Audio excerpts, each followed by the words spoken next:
Ecclesiastes chapter 7. Ecclesiastes chapter 7. We'll look at a few verses and try to move along here. Ecclesiastes 7, the last section of verses, beginning there at verse 23, down through verse 29. All this have I proved by wisdom. I said, I will be wise, but it was far from me. That which is far off and exceeding deep, who can find it out? I applied mine heart to know, and to search, and to seek out wisdom, and the reason of things, and to know the wickedness of folly, even of foolishness and madness. And I find more bitter than death the woman, whose heart is snares and nets, and her hands as bands. Whoso pleaseth God shall escape from her, but the sinner shall be taken by her. Behold, this have I found, saith the preacher, counting one by one, to find out the account, which yet my soul seeketh, but I find not. One man among 1,000 have I found, but a woman among all those have I not found. Lo, this only have I found, that God hath made man upright, but they have sought out many inventions. When Solomon says he proved things by wisdom, up there in verse 23, he means he investigated, he experimented, and he learned from practical experience the truth of some things. Verse 24, that which is far off and exceeding deep, who can find it out? Romans 11:33 says, O the depths of the riches both of the wisdom and knowledge of God! How unsearchable are his judgments and his ways past finding out. But verse 24 doesn't need to be restricted only to the spiritual depths of God. For example, the information about the universe, how big the sun is compared to the earth, how many stars are in our galaxy, or what the gravity is on Venus or Mars or Neptune, for that matter, or consider how deep the deepest oceans are on the earth, what the water temperature is 6 miles down, and what happens to be, and so forth. None of that information can solve the problems of Muslim terrorism right now. None of that information can solve can lower the crime rate in Washington, D.C., or Milwaukee, Wisconsin right now, or Los Angeles, California. None of that can help feed hungry people in North Korea. None of that can prevent auto fatalities on Interstate 10. All the things people think are important information to glean, whether it be down in the depths or out in outer space, if they think they're able. None of that information solves the real problems that men live with, the problems of sin, the problems of hunger, the problems of greed, the problems of envy and lust, and everything outlined in the Ten Commandments. That's where men struggle with from day to day. None of the information that experts think is so important can address any of it. So the knowledge man thinks he's acquiring ends up being only a distraction from his real problems. And of course those are going to be his spiritual problems. Look back quickly at Deuteronomy 30. Deuteronomy 30.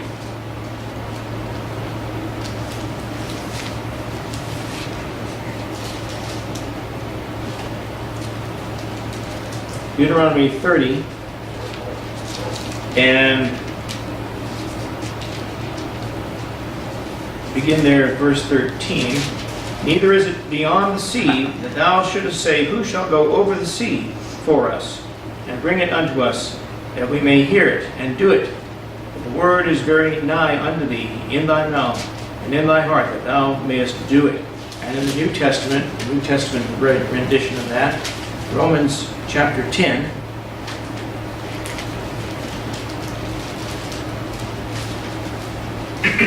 Man knew what the soil was made of on the backside of Pluto. What could he do with that information? Well, how would that benefit anybody? Look here, Romans chapter 10 and verses, let's see, start down there at verse 6. But the righteousness which is of faith speaketh on this wise, say not in thine heart, who shall ascend into heaven? That is, to bring Christ down from above. Or who shall descend into the deep? That is, to bring up Christ again from the dead. Well, what say that the word is nigh thee, even in thy mouth and in thy heart? That is, the word of faith which we preach. Romans 3:23 says, for all have sinned and come short of the glory of God. So much of the world, so much of men's activities are nothing but distractions for him from the real problem. His real problem. And that is his need to be reconciled with God. His need to be made right with God and to satisfy God's demands of righteousness before he can ever enter into heaven. And there's one way to heaven, that is by trusting the finished work of the Lord Jesus Christ himself. And then there are 100 million ways to hell by trusting anything else. It could be literature, it could be music, it could be hobbies, it could be sports, it could be cars, it could be entertainment, it could be science, it could be math, it could be any host of things that consumes your time and your interest and your energy, that serves as a distraction from what your real need is, and that is your spiritual need with God. Verse 25 in our passage, actually let me get back there and turn to the page.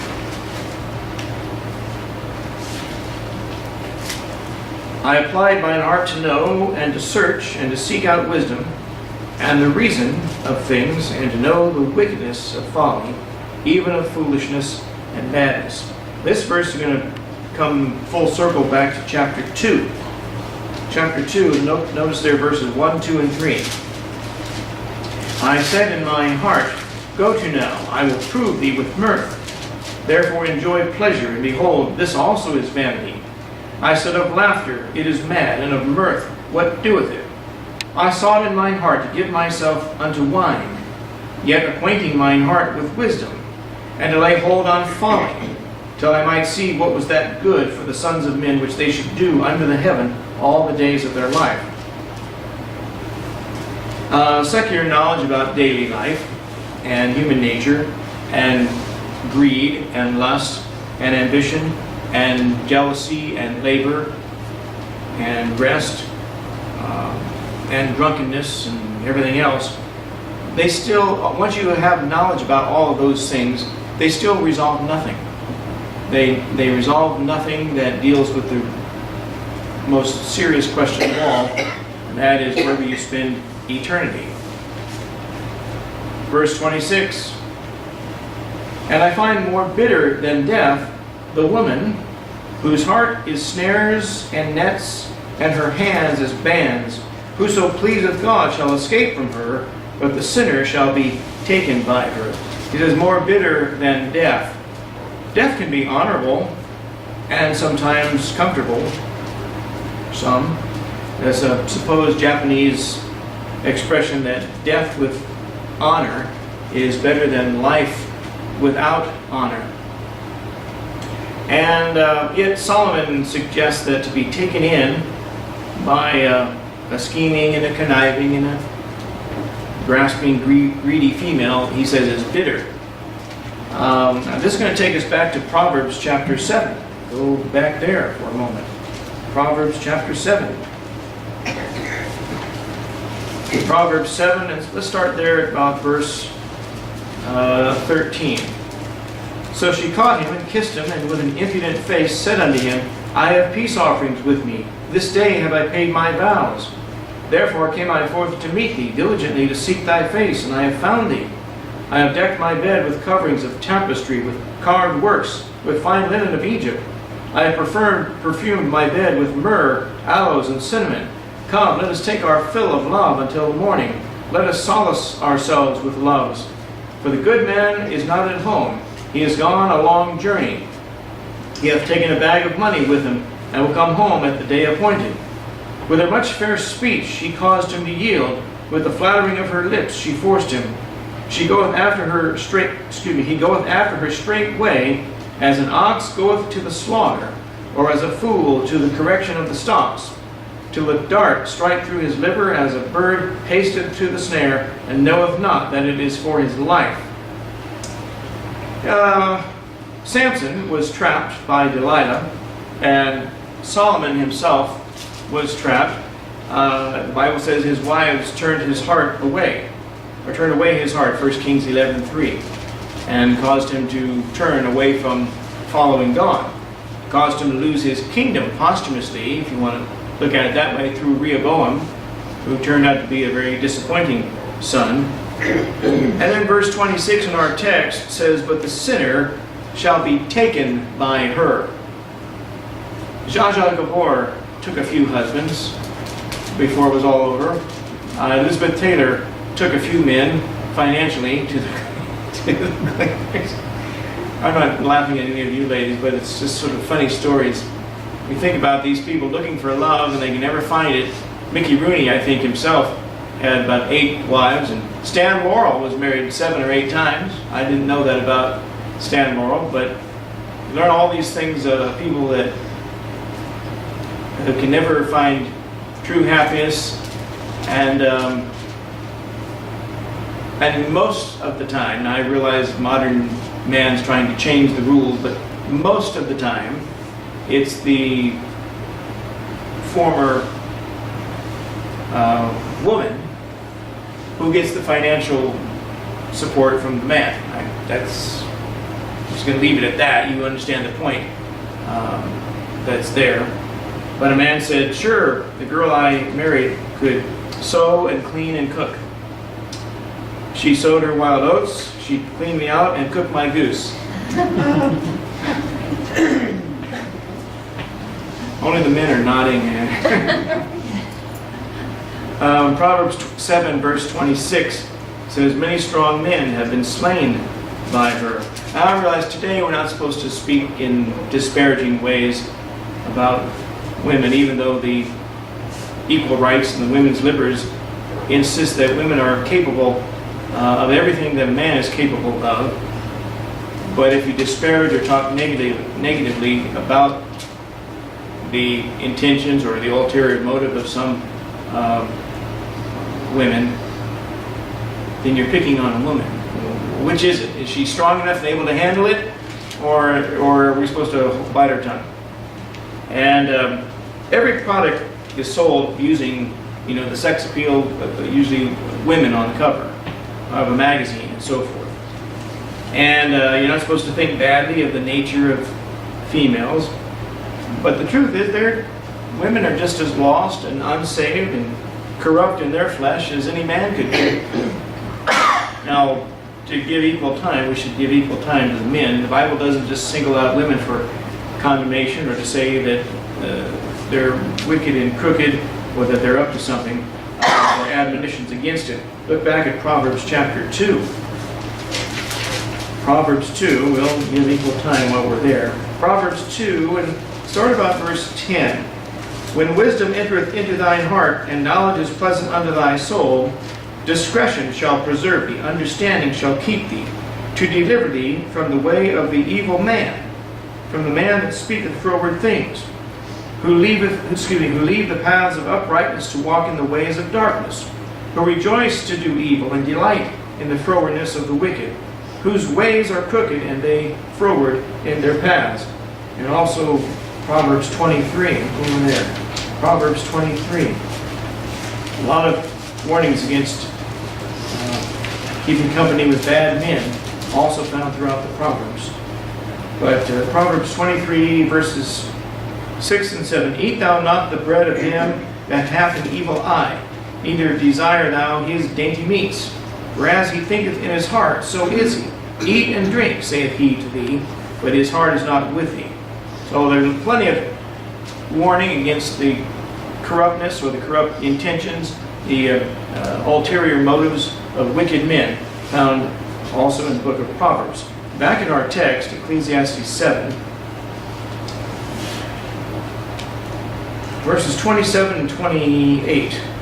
Behold, this have I found, saith the preacher, counting one by one to find out the account, which yet my soul seeketh, but I find not.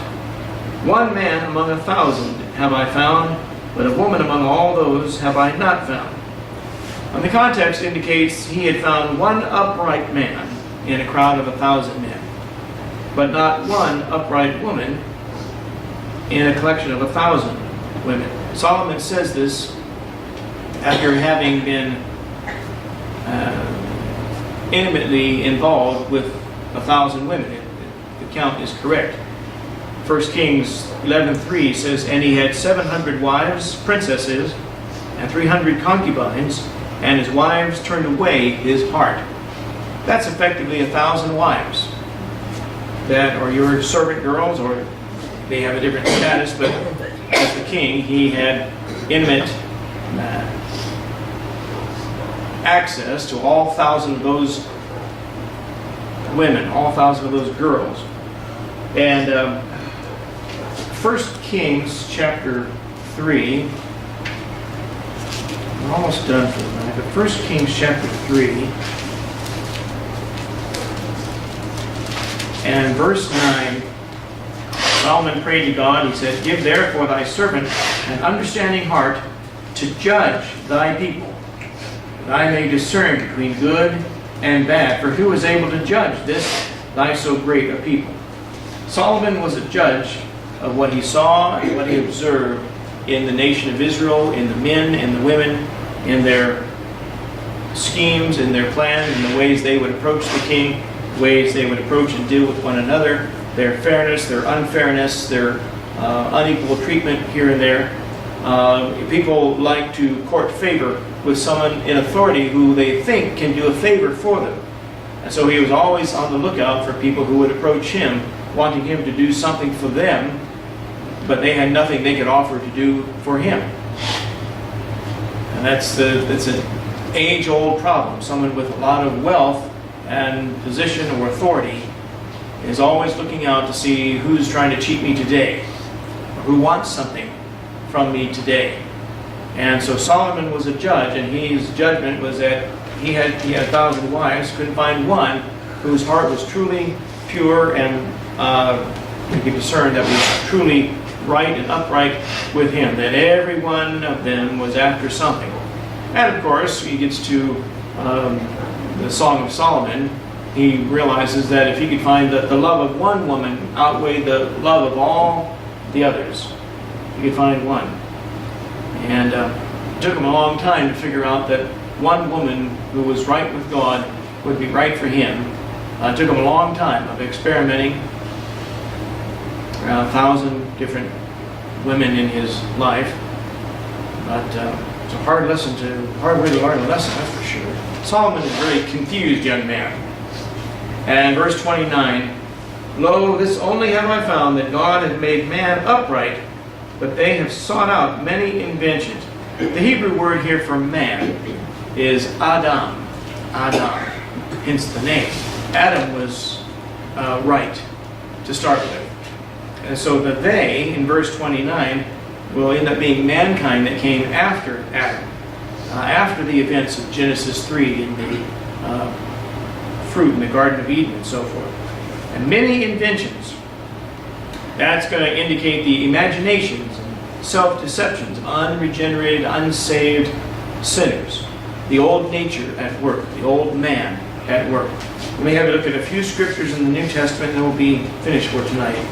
Go to 2 Timothy chapter 3. 2 Timothy chapter 3. Notice there, verse 13. But evil men and seducers shall wax worse and worse, deceiving and being deceived. Turn to page Titus chapter 3, verse 3. For we ourselves also were sometimes foolish, disobedient, deceived, serving diverse lusts and pleasures, living in malice and envy, hateful, and hating one another. Go back to Ephesians chapter 2. Ephesians 2, notice there verse 3. Among whom also we all had our conversation in times past in the lust of our flesh, fulfilling the desires of the flesh and of the mind, and were by nature the children of wrath, even as others. And then Ephesians 4, verse 22. That you put off concerning the former conversation the old man, which is corrupt, according to the deceitful lusts. The old man is corrupt. His mind is defiled, as well as his conscience. And those that seek out many inventions is a very biblical way of saying they're looking for some way to make God out to be a liar. When they say, be not deceived, when Galatians 6:7 says, be not deceived, God is not mocked. Whatsoever a man soweth, that shall he also reap. He that soweth up to his flesh shall of the flesh reap corruption. Well, and Romans 8:28, the wages of sin is death. People want to fornicate and not suffer those consequences. So they're hoping medical science or medical doctors or someone will come up with some cure, some antibiotic, some medical treatment that will allow them to continue living in sin without the side effects and the sin that, or the consequences of abusing the body God gave them. Same thing with alcoholism, same thing with cigarette addictions or any other kind of drug addiction, same thing with any kind of perverted sexual deviant problem. People want to do what they want to do and want someone else to fix it for them. And so they're busy trying to, seeking out many inventions. That's a perfect word for modern man. He's trying to invent a cure for a disease he wouldn't have had if he hadn't been sinning to start with. That's sort of a way of summarizing it all tonight. And Solomon said that things men think they know really don't address their main problem.